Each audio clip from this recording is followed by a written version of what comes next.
Hello students, welcome back to my YouTube channel. आज के इस वीडियो में हम हल करने वाले हैं क्लास 6 की प्रश्नावली 3.4।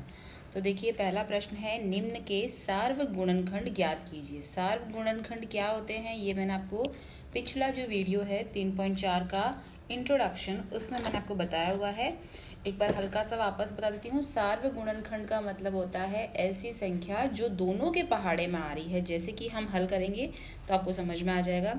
जैसे अब देखिए, पहला भाग हम हल करते हैं। ए भाग है 20 और 28। 20 और 28 का हमको सार्वगुणनखंड ज्ञात करना है। तो पहले हम 20 के गुणनखंड लिख लेते हैं। हम लिख लेंगे 20 के गुणनखंड। अब देखिए, 20 के गुणनखंड क्या होंगे।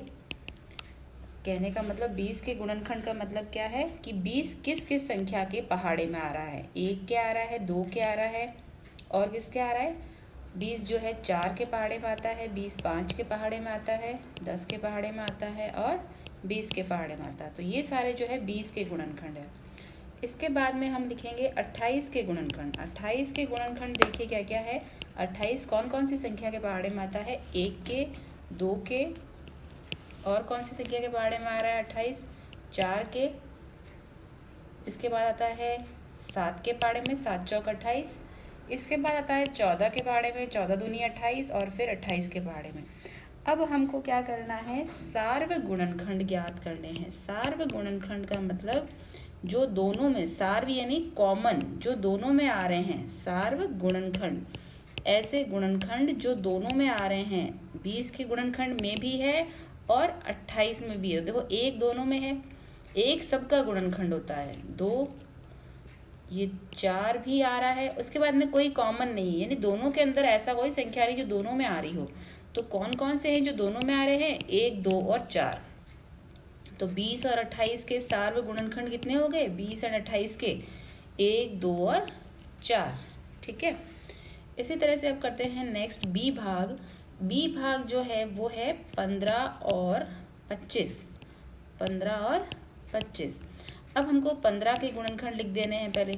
15 के गुणनखंड का मतलब 15 किस किस संख्या के पहाड़े में आ रहा है। एक के पहाड़े में सभी संख्याएं आती है, इसलिए सभी के गुणनखंड जब हम लिखेंगे, सब में सबसे पहले हम 1 लिख देंगे। 1 के बाद देखिए 3 पंजे 15, फिर 5 पंजे 5 तिरी 15, और फिर 15 एकम 15। ये तो हो गए 15 के गुणनखंड। और 25 के गुणनखंड इसी तरह से लिख देंगे। 1 के पहाड़े में आता ही है, 5 पंजे 25 होता ही है, और फिर सीधा 25।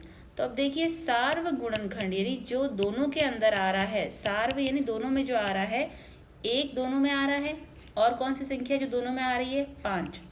तो 1 और 5 जो है सार्वगुणनखंड हो गए किसके, 15 और 25 के। बी भाग हो गया हमारा हल।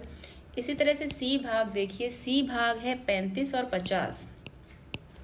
35 और 50 के हमको सार्वगुणनखंड लिखने हैं, 35 और 50। अब देखिए, पहले हम लिख देते हैं 35 के गुणनखंड। 35 के गुणनखंड यानी 35 किस किस संख्या के पहाड़े में आ रहा है। 1 के पहाड़े में आ रहा है, इसके बाद 5 में आ रहा है, 5 5 7 35, 7 पंजे 35, 7 के पहाड़े में भी आता है, और फिर आता है सीधा 35 के पहाड़े में।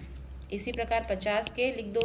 50 के हैं 1, 5, फिर किसमें आता है 10 पंजे 50, और फिर 25 दूनी 50, और फिर 50।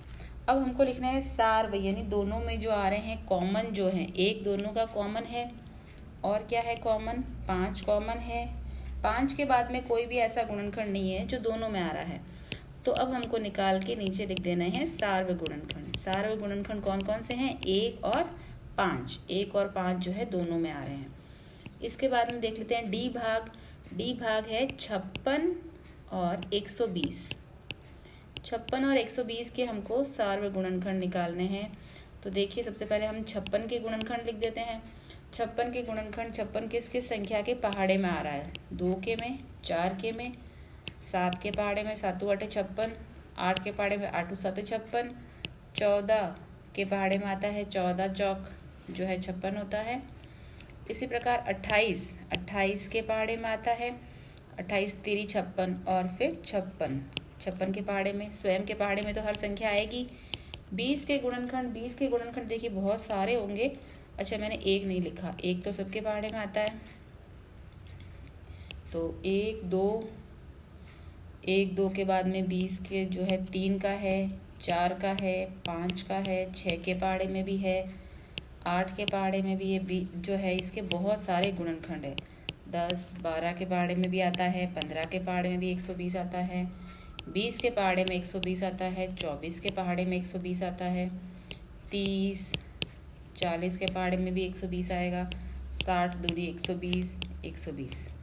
तो अब देखिए सार्व यानी दोनों के अंदर जो आ रहे हैं वो कॉमन हमको छांट के नीचे लिख दे रहे हैं।